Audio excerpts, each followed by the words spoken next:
Hello welcome to Shalu's world. അസ്സലാമു അലൈക്കും.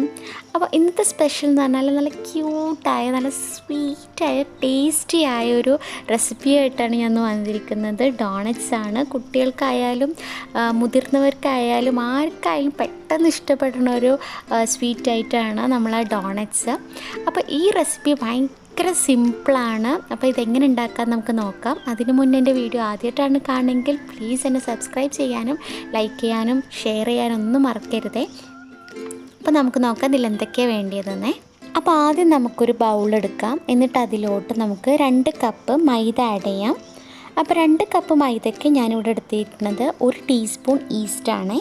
അപ്പോൾ 1 ടീസ്പൂൺ ഈസ്റ്റും കൂടി ഇട്ടിട്ട് നമുക്കിതൊന്ന് മിക്സ് ചെയ്തിട്ടെടുക്കാം. ഇനി ഇതിലോട്ട് ഒരു 1/4 കപ്പ് പൗഡേർഡ് ഷുഗർ ഇടുന്നുണ്ട്. ഇപ്പോൾ നമ്മൾ പൊടിക്കാത്ത പഞ്ചസാര ആണെങ്കിൽ നമുക്കൊരു 2-3 ടേബിൾ സ്പൂണ് പഞ്ചസാര ഇട്ടാൽ മതി. എന്നിട്ട് ഇതിലോട്ട് ആവശ്യത്തിന് ഉപ്പും കൂടി ഇട്ടിട്ട് നമുക്ക് നന്നായി ഒന്ന് മിക്സ് ചെയ്തിട്ടെടുക്കാം. എന്നിട്ട് ഇതിലോട്ട് ഞാൻ ഉരുക്കിയ ബട്ടറും കൂടി ഇട്ടിട്ടുണ്ട്. അപ്പോൾ ബട്ടർ ഒരു 3-4 ടേബിൾ സ്പൂണ് ബട്ടറാണ് ഇതിലിട്ടിരിക്കുന്നത്.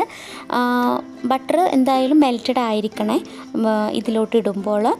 എന്നിട്ട് ഇതിലോട്ട് കുറച്ച് ചൂടുള്ള പാല് ഒരു 1/4 കപ്പ് ഞാനിതിൽ ആഡ് ചെയ്തിട്ടുണ്ട്. എന്നിട്ട് നന്നായി ഒന്ന് മിക്സ് ചെയ്തിട്ടെടുക്കാം. ഇത്രേ ഉള്ളൂ നമ്മുടെ ഡൗവിന് വേണ്ടിയിട്ട്. പിന്നെ ഇതിലോട്ട് നമുക്കൊരു ഇത് നന്നായി മിക്സ് ചെയ്തിട്ട് വേണം നമുക്കിതിലോട്ട് ഒരു കോഴിമുട്ട. അപ്പോൾ ഞാനിവിടെ മുട്ട എടുത്തിരിക്കുന്നത് റൂം ടെമ്പറേച്ചറിൽ വെച്ച മുട്ടയാണ്. എപ്പോഴും റൂം ടെമ്പറേച്ചറിൽ വെച്ച മുട്ട ആയിരിക്കണം നമ്മൾ ഡൗ ഉണ്ടാക്കുമ്പോൾ എടുക്കേണ്ടത്. അപ്പോൾ ഇതും കൂടി ഇട്ടിട്ട് നന്നായി ഒന്ന് മിക്സ് ചെയ്തിട്ടെടുക്കാം കേട്ടോ. അപ്പോൾ ഇത്രയേ ഉള്ളൂ നമ്മൾ മാവിൽ ആഡ് ചെയ്യാനുള്ളത്. എന്നിട്ട് നന്നായി മിക്സ് ചെയ്തിട്ടില്ലേ നല്ലോണം കുഴച്ചെടുക്കണം. നമ്മൾ കുഴയ അനുസരിച്ചിട്ടാണ് നമ്മളുടെ ഡൗവിൻ്റെ സോഫ്റ്റ്നെസ് കേട്ടോ. എന്നിട്ട് നന്നായി നമുക്ക് ഒരു പ്ലാസ്റ്റിക്കിൻ്റെ കവർ എടുത്തിട്ട് നന്നായി റാപ്പ് ചെയ്ത് നല്ല ടൈറ്റായിട്ട് റാപ്പ് ചെയ്യണം. ഒട്ടും എയർ കടക്കാത്ത പോലെ, എന്നാലേ നല്ല പൊങ്ങി വരുള്ളൂ. അങ്ങനെ 2 മണിക്കൂറോളം നമുക്കിതിങ്ങനെ മൂടി വെക്കാം. അങ്ങനെ 2 മണിക്കൂറിന് ശേഷം നമ്മൾ മാവ് എടുത്തപ്പോൾ നമ്മളെ മാവ് നല്ല ഡബിൾ സൈസായിട്ടുണ്ട്.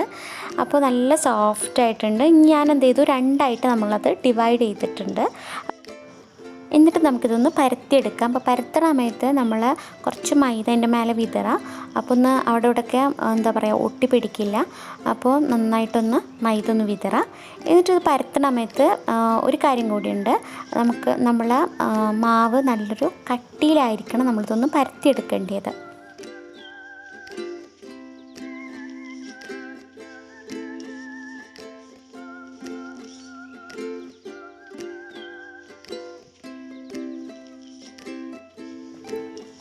കണ്ടോ, ഇത്രയെങ്കിലും നമ്മളുടെ മാവിന് കട്ടി ഉണ്ടായിരിക്കണം. അല്ലെങ്കിൽ ഒരു കുറച്ച് കഴിഞ്ഞാൽ പൊങ്ങി വരുമ്പോൾ ഒരുപാട് പൊങ്ങി വരില്ല. അപ്പോൾ ഇത്രയെങ്കിലും കട്ടി വേണം കേട്ടോ നമ്മളുടെ മാവ് പരത്തി കഴിഞ്ഞാൽ. ഇനി ഞാനിവിടെ എടുത്തേക്കണ ഒരു ബോട്ടിലിൻ്റെ ലിഡാണ് എടുത്തേക്കണത്. നിങ്ങളുടെ കയ്യിൽ ഒരു സ്റ്റീൽ ഗ്ലാസ് ഉണ്ടെങ്കിൽ അത്രയും നല്ലത്. ഇതിന് അത്ര പെർഫെക്ഷൻ കിട്ടില്ല. പക്ഷേ സ്റ്റീൽ ഗ്ലാസ് ആകുമ്പോൾ നമ്മൾ ആ എഡ്ജൊക്കെ നല്ല ഷാർപ്നെസ് ഉണ്ടാവും, നല്ല വൃത്തി കിട്ടും കേട്ടോ. അപ്പോൾ നമുക്ക് നന്നായിട്ടൊന്ന് റൗണ്ട് ചെയ്യാം. അപ്പോൾ റൗണ്ട് ചെയ്യുമ്പോൾ ഒരു ഇത്തിരി കൂടി വലിയ ലിഡുള്ള നോക്കിയിട്ട് റൗണ്ട് ചെയ്യണം കേട്ടോ. അങ്ങനെ എനിക്കൊരു 4 റൗണ്ടുകൾ ഇവിടെ കിട്ടിയിട്ടുണ്ട്. ഇനി ഇതിലോട്ട് ഞാൻ നമ്മളെ കോണിൻ്റെ ഒരു കുഞ്ഞി കട്ടർ എടുത്തിട്ടാണ് ഞാൻ ഇവിടെ ചെയ്തിരിക്കുന്നത്. അല്ലെങ്കിൽ നിങ്ങൾക്ക് ഇപ്പോൾ കുക്കീസിൻ്റെ കട്ടർ ഉണ്ടെങ്കിൽ അത്രയും നല്ലത്. എന്നിട്ട് നമുക്ക് എന്ത് ചെയ്യാം, ഇത് ഇത്രയും ചെയ്തതിന് ശേഷം നമുക്കൊന്ന് ഇത് ഒരു 10-20 മിനിറ്റെങ്കിലും നമുക്കിതൊന്ന് ഒരു നല്ല ചൂടുള്ള ഏരിയയിൽ പോയിട്ടൊന്ന് മൂടി വെക്കാം. അപ്പോൾ എന്താണെന്നറിയോ, നമ്മളുടെ ഈ മാവൊക്കെ ഒന്ന് നന്നായി ഒന്ന് ഡബിൾ സൈസായിട്ടൊന്ന് വരും. അതേപോലെ നല്ല സോഫ്റ്റായിട്ട് കിട്ടുമേ. അപ്പോൾ നമ്മുടെ ഒരു 15-20 മിനിറ്റ് കഴിഞ്ഞിട്ടുണ്ട്. അങ്ങനെ ഞാൻ എന്ത് ചെയ്തു, ഈ ഡോണറ്റ്സ് തുറന്നപ്പോൾ നല്ല എന്താ പറയുക നല്ല പൊങ്ങി നല്ല സൈസായിട്ടുണ്ട്, നല്ല ടെക്സ്ചർ വന്നിട്ടുണ്ട്. ഇനി ഒരു ഫ്രൈങ് പാനിൽ നല്ല എണ്ണ ചൂടാക്കിയെടുക്കാം. അപ്പോൾ ഞാനിവിടെ എടുത്തിരിക്കുന്നത് സൺഫ്ലവർ ഓയിലാണ്. അപ്പോൾ ഇതിലോട്ട് നമുക്ക് ഡോണറ്റ്സ് ഓരോന്നായിട്ടിടാം. ഒരുപാട് ഇടണ്ട, ഒരു 2-3 ഇട്ടാൽ മതി. എന്നാലേ നമുക്ക് വേഗം ഒന്ന് ചൂടാവും തോറും നമുക്ക് പെട്ടെന്ന് എടുക്കാൻ പറ്റുള്ളൂ. അപ്പോൾ നമുക്ക് അങ്ങനെ ഒന്ന് പൊരിച്ചെടുക്കാം കേട്ടോ. അപ്പോൾ എൻ്റെ ഫ്ലെയിം ഇപ്പം ഹൈ ഫ്ലെയിമിലല്ല, ഒരു മീഡിയം ഫ്ലെയിമിലാണ്. ഒരുപാട് ഹൈ ആയിട്ടുണ്ടെങ്കിൽ പെട്ടെന്ന് കരിയും നമ്മളെ ഡോണറ്റ്സ്. അപ്പോൾ നമ്മളെ ഡോണറ്റ്സൊക്കെ ഇവിടെ റെഡി ആയിട്ടുണ്ട്. ഒട്ടും തന്നെ എണ്ണ അതിൽ കയറിയിട്ടില്ല. നല്ല എന്താ പറയുക, നല്ല സോഫ്റ്റ് ആയിട്ടുണ്ട്. ഇനി ഈ ചൂടോടെ തന്നെ നമുക്കൊന്നെങ്കിൽ ഷുഗർ സിറപ്പിൽ നമുക്ക് മുക്കിയെടുക്കാം, അല്ലെങ്കിൽ പൗഡേർഡ് ഷുഗർ ഇങ്ങനെ എടുത്തിട്ട് അതിലോട്ട് ഓരോ ഡോണറ്റ്സ് നമുക്ക് മുക്കിയെടുക്കാം. വേറൊരു ഓപ്ഷൻ ഉള്ളത്, നമുക്കിതാ ഞാനിവിടെ ഡയറി മിൽക്കിൻ്റെ ഒരു ബാർ എടുത്തിട്ടുണ്ട്. പിന്നെ ഇതാ ഒരു മിൽക്കി ബാറും എടുത്തിട്ടുണ്ട്. അങ്ങനെ ഡയറി മിൽക്ക് ഞാൻ ജസ്റ്റ് ഒന്ന് മെൽറ്റ് ചെയ്തിട്ടുള്ളൂ. എന്നിട്ട് അതിലോട്ടൊന്ന് നമുക്ക് ഡിപ്പ് ചെയ്തിട്ടെടുക്കാം. അപ്പം ഡയറി മിൽക്ക് ആയതുകൊണ്ട് നമുക്ക് ആ ഹേസിൽനട്ടൊക്കെ ഒന്ന് കിട്ടും. എക്സ്ട്രാ ആയിട്ട് നട്ട്സ് ഒന്നും ഇടണ്ട കേട്ടോ. അങ്ങനെ നമുക്ക് ഡയറി മിൽക്ക് ഇട്ടിട്ടുള്ളത് എടുക്കാം. അങ്ങനെ നമ്മൾ പല രീതിയിലും എടുക്കാം. ഇപ്പോൾ എൻ്റെ കയ്യിൽ ആകെ ഉണ്ടായിരുന്നത് ഡയറി മിൽക്കും അതേപോലെ മിൽക്കി ബാറാണ്. നമുക്ക് വേറെ കളേഴ്സൊക്കെ ആഡ് ചെയ്യാം.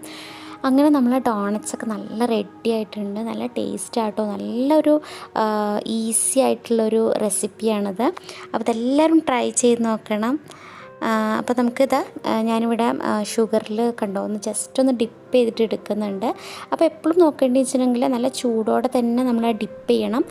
ചൂടാറിയതിന് ശേഷമാണെങ്കിൽ നമ്മൾ ഷുഗർ ഇതേപോലെ ഒന്ന് കോട്ട് ചെയ്തിട്ട് നമുക്ക് കിട്ടത്തില്ല കേട്ടോ. അങ്ങനെ നമ്മുടെ പല തരത്തിലുള്ള ഡോണറ്റ്സ് ഇവിടെ റെഡി ആയിട്ടുണ്ട്. കുറച്ച് നട്ട്സ് ഇട്ടതും കുറച്ച് ഗ്രേറ്റ് ചെയ്തതും ഷുഗർ ഇട്ടതും കുറേ രീതിയിൽ നമുക്ക് ഈ ഡോണറ്റ്സ് ഡെക്കറേറ്റ് ചെയ്യാം കേട്ടോ.